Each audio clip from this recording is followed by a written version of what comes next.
Obviously, Gulf of Mexico is name recognized by the United Nations. It's an organization of the United Nations, but the next question is, why don't we call it Mexican America? It sounds nice, doesn't it?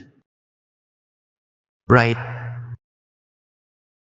Since 1607, the Apatzingan Constitution referred to it as Mexican America. So, let's call it Mexican America. It sounds nice, doesn't it? And Gulf of Mexico, well, you see, since 1607, and it's also recognized internationally. Well, historically speaking, because as you might know, I know they're going to ask me. I think that yesterday President Trump, they misinformed President Trump, with all due respect, because I believe they told him that Felipe Calderon and Garcia Luna were still in power in Mexico. Stunning video showing the Southwest Airlines flight dodging a small plane as it crossed the runway just as the larger aircraft was coming in for a landing. Let's watch this here. Well, goes a look at tonight, an Out Front exclusive. J.D. Vance's cousin, my guest, and a former U.S. Marine standing up to the vice president over his stance on Ukraine. Nate Vance is a Texas native. He fought on the front lines in Ukraine for nearly 3 years as part of the elite Da Vinci Wolves Battalion, seeing some of the war's bloodiest, most horrific battles all the way from 2022 until just this January. This is a true American. They go on to highlight how he's a center-right Republican. This is the old Republican Party, and J.D. Vance had the goal to act like he understood what was going on in Ukraine when his cousin was on the front lines fighting. Just think about this. His cousin was fighting on the front lines. He knows what's happening. Yet J.D. Vance in the Oval Office was saying, I've seen videos. I've seen images. He's trying to compare what he's seen on Elon Musk's Twitter to what his cousin has been through on the front lines. This video shows him in a trench as Russian artillery rounds were raining down on him and his battalion. These images show the two cousins back in the day vacationing together through the years. Nate and JD share grandparents. JD's mother and Nate's father are siblings. And Nate Vance is out front now. Nate, I really appreciate your talking, and I want to get to exactly why you're speaking out, because I know you do so after careful consideration. So, Nate, I know you call yourself a Republican-leaning independent. I know you've been supportive at times of the Trump administration, but on this issue of Ukraine, where you have put so much of your life over these past few years, you think your cousin is misguided. How come? I think my experience in Ukraine has given me a unique perspective that most Americans don't have. There are certainly cultural differences both between the Ukrainians and Americans and the Russians. And I think if you try to deal with Russia through an American lens, it will come back to bite you. They don't necessarily think like we think. And I'm talking about their political class.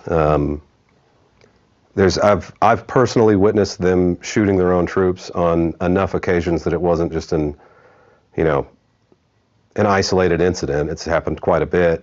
Let me again highlight the difference between Nate Vance, who keeps saying, I've personally seen it, I've been there on the front lines, versus J.D. Vance, who was sitting across from Zelensky and said, I've seen the videos. He had the goal to say, I've seen the videos online. That's the definition of seeing everything through an American lens, probably actually through a Russian lens. If he's scrolling through Elon Musk's X, you're seeing what Putin wants you to see. Enough to the point where you could consider it to be policy. If troops are retreating. So these people, as a policy, will eat their own. So they will not hesitate to eat an American president or American vice president. They don't care what we think. They're not our allies, and they never will be, not at least for a generation. I know that you've tried to reach out to your cousin since he took office, but haven't been successful. I mean, what were you planning to say to him? I mean, what do you want to say to him now in this moment? Well, look, I mean, there's more than one reason why you could make the argument for supporting Ukraine. There's the, kind of emotional argument, the human element argument part of it, which, fine, if that's the argument you want to make in order to support Ukraine, then I support that. There's also the element of how it will affect the United States long term, right? So if you're just more transactional in nature and you are concerned, what is the benefit for the United States? I don't think there's any scenario where like if this war pauses and sanctions are lifted, Russia has spent the last 3 years kind of beefing up their military industrial complex. And if you lift those sanctions, you're going to see a massive influx of funds into that military industrial complex. And they're going to build a war machine out of it, right? That's what they're going to do. I really like that answer because he said, you know what? Even if we put aside any emotional appeal and we go just with the facts, straight up facts, do you really want Russia to have this war machine? I mean, they've been building up this wartime economy. They're going to continue building it up. Do you really want to enable them to continue their conquest into Ukraine and even further into Europe when they're clearly working towards that? They're building a war machine. Russia's not going to stop. Putin doesn't care about any sort of peace deal. That's why they need security guarantees. So he said, let's put aside the emotional argument. Let's go with the facts. And to build on what Nate Vance was saying, it's a great investment for the U.S. If you want to talk about transactional presidents like Donald Trump or J.D. Vance, who's clearly just transactional and wants power, the U.S. only gains power. I mean, our investment into Ukraine, it's like pennies on the dollar. We're giving a small fraction of our military budget in the form of old stockpiled military equipment, and we get to cripple one of our largest adversaries with no U.S. boots on the ground. Russia is stopped in their tracks. Ukraine is doing all of the fighting, and we just have to help them out and give them intelligence, and we learn from it. We learn from the fighting that Ukraine's doing because they share the intelligence back, and we learn about modern war. It's a win, win, win, win, win. And Donald Trump, the only way you could be this opposed to helping Ukraine is if you're somehow aligned with Russia and their interests. There's a really interesting question that I've heard. If you ask a Trump supporter, if Trump were trying to destroy the U.S. and help Russia, what would he do differently than what he's doing now? He would do nothing differently whatsoever. But let's continue watching. And the concept of an imperialistic, aggressive, modernized military Russia who has learned their lessons about modern combat is problematic for our future. Yeah. And if the Russians are given significant concessions in this ceasefire, they will spin that as a victory of sorts. But their view is they're not done. So to them, it's just a chance to regroup, build up and modernize, and they'll come back. And when they do come back, they'll be more of a problem than they are now. Right now, they're at the weakest they will ever be. As soon as the ceasefire starts, they will immediately start to get stronger. And true. Why are J.D. Vance and Trump allowing Russia to regain strength, to rearm? They want Russia to win. I mean, the answer is getting more and more obvious by the day. Continue to get stronger every day thereafter. So the way this ends is important. In that context, obviously, I think I'm thinking of the moment when your cousin, Vice President Vance, publicly reprimanded Ukraine's president, right? It's an unforgettable moment in the Oval Office when your cousin's sitting on the couch and Zelensky is next to Trump sitting in those chairs. Let me just play it. Mm-hmm. I think it's disrespectful for you to come into the Oval Office and try to litigate this in front of the American media. You should be thanking the president for trying to bring an end to this conflict.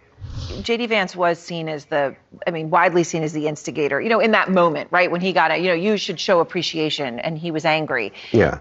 You obviously have known him his whole life. Did it surprise you, the way he acted in that moment? I was surprised. I think what surprised me the most was, regardless of the situation, there's a certain level of decorum that should be reached. Yeah. And, I'm not naive enough to think that, national leaders don't debate behind closed doors. But when you do that and you publicly, kind of ridicule someone in public, that they have to almost defend themselves. Good answer. So it was really disappointing to see it for me. I disagreed with that tact. Now, there's a much more diplomatic way to say, wait, I think we're getting off on the wrong foot here. Maybe we can kind of, readdress what our positions are and things like that. There's much better ways to handle that. I know, Nate, that you and Vice President Vance have not spoken about this issue, right, since you've come back. but I know you've reached out to him. I'm curious. You did share some photos of the two of you growing up at his grandmother's house. He's in the Superman shirt there on the tractor. Then JD spent time with your family in California. And, so these are all the times you spent together. I mean, what was he like then? And how do you feel now that, I guess, I don't know how to put it, he's not returning your call on this issue that you know so much about? Well, I can't, in all fairness to JD, say that he received that message and then ignored it. I can't do that because I don't know that he got it. But I did reach out. But regardless of whether or not I reached out or not, I mean, he definitely knew I was there and at no point tried to make contact.